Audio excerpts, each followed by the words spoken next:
qu'aujourd'hui, le miel qu'on fait au centre-ville, à Rennes ou à Paris, est de meilleure qualité que le miel qu'on fait en campagne. Parce qu'en campagne, il y a beaucoup trop de produits chimiques et le miel est de qualité nettement moins bonne. Et je crois que ça, c'est vraiment un fait qu'il faut redire parce que les abeilles, c'est vraiment le témoin de la qualité de vie, de la qualité de la biodiversité. C'est la raison pour laquelle d'ailleurs nous on a choisi de remettre des ruches en ville, c'est que depuis plusieurs années la ville a une politique de restauration de la biodiversité. Alors qu'on s'entende bien, hein, quand on dit restauration, il ne s'agit pas pour nous de faire pousser à Rennes des espèces qui n'ont jamais vécu ici, c'est pas ça. Hein. C'est effectivement de retrouver tout un tas de couloirs biologiques, tout un tas de plantes, d'espèces qui permettent d'abriter différents types d'insectes utiles à la vie et entre autres les abeilles par leur pollinisation, c'est-à-dire par leur capacité à transporter les pollens et donc à aider au développement de la flore et de la faune sont un des insectes principaux. Donc les premières ruches ont été installées au Tabor et au parc de Maurepas. C'est un accord qu'on passe avec des apiculteurs locaux. À chaque fois, c'est une convention qu'on passe parce qu'on veut garder aussi la maîtrise de nos espaces publics et ne pas voir tout un tas d'espaces transférés à des vocations purement apicultrices. Vous avez ici donc cette dizaine de ruches installées sur le toit de parking. Je ne vous cache pas que ce toit de parking, je le verrais bien équipé aussi de panneaux solaires en plein sud, mais ça fait des années que je me bats pour ça, mais c'est très dur. Mais rien n'empêche d'avoir les deux. Donc ces abeilles ont été installées il y a maintenant plusieurs semaines, pour 7 saisons en tout cas. Et avec l'apiculteur, on fera comme avec les autres ruches, le bilan en fin de saison. Ça qualifie, puis ça valorise aussi le travail des jardiniers, parce que du coup nos équipes de jardiniers s'occupent d'un espace vert à l'intérieur desquels il y a des ruches, quoi. Il y a de la vie sauvage. C'est en continuité avec... moi je trouve que c'est complètement dans la logique de ce que font les jardins depuis longtemps. La gestion différenciée. Je cite souvent cet exemple du zéro phyto, la roseraie du Tabor. Si on n'a plus de produits chimiques, c'est d'abord parce qu'on a planté autour de la roseraie les plantes qui hébergent les prédateurs des pucerons qui embêtent les roses, en gros. Et c'est donc un travail de longue haleine. On a replanté ces plantes qui avaient disparu pour que les prédateurs soient là et puissent se charger eux-mêmes sans aucun produit chimique finalement de la bonne vie ou de la bonne santé des roses. Et dans ce processus-là, on a besoin des abeilles aussi.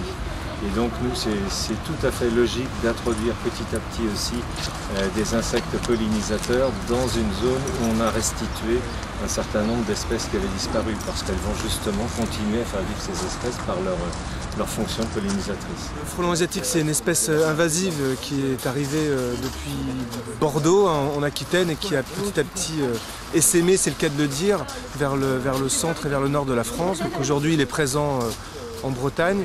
C'est une espèce dangereuse pour les abeilles parce que comme elle est en phase d'adaptation, elle a besoin de beaucoup de protéines, donc elle va tout clairement et bonnement manger les abeilles. Le frelon s'installe à la sortie de la ruche et puis guette la sortie des abeilles et voilà, tout bonnement les mange, quoi.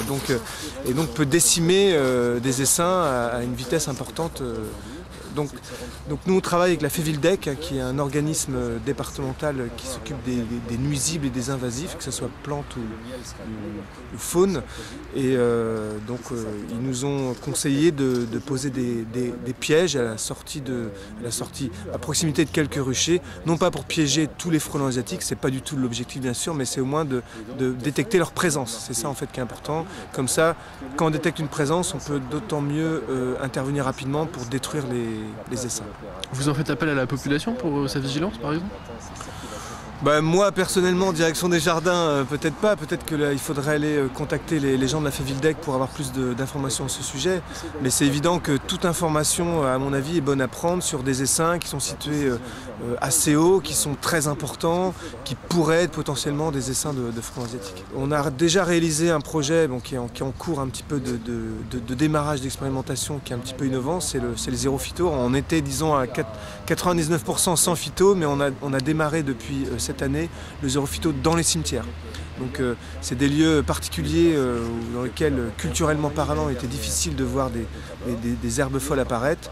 Donc aujourd'hui, on a mis en place toute une méthode, toute une technique et le retour au travail manuel, etc. Et surtout, une différence d'aménagement des espaces. On n'est plus sur des espaces engazonnés qui sont plus faciles à gérer que des espaces sablés. Et donc Rennes peut dire aujourd'hui qu'on n'utilise plus de produits phytosanitaires dans ces parcs et jardins. On réfléchit aujourd'hui à la direction des jardins sur les trames vertes et bleues, on réfléchit à la connexion biologique entre les espaces. On n'est plus sur des réflexions de l'ordre de la stratégie. En termes d'opérationnel, c'est beaucoup moins facile à mettre en œuvre que l'installation de ruches.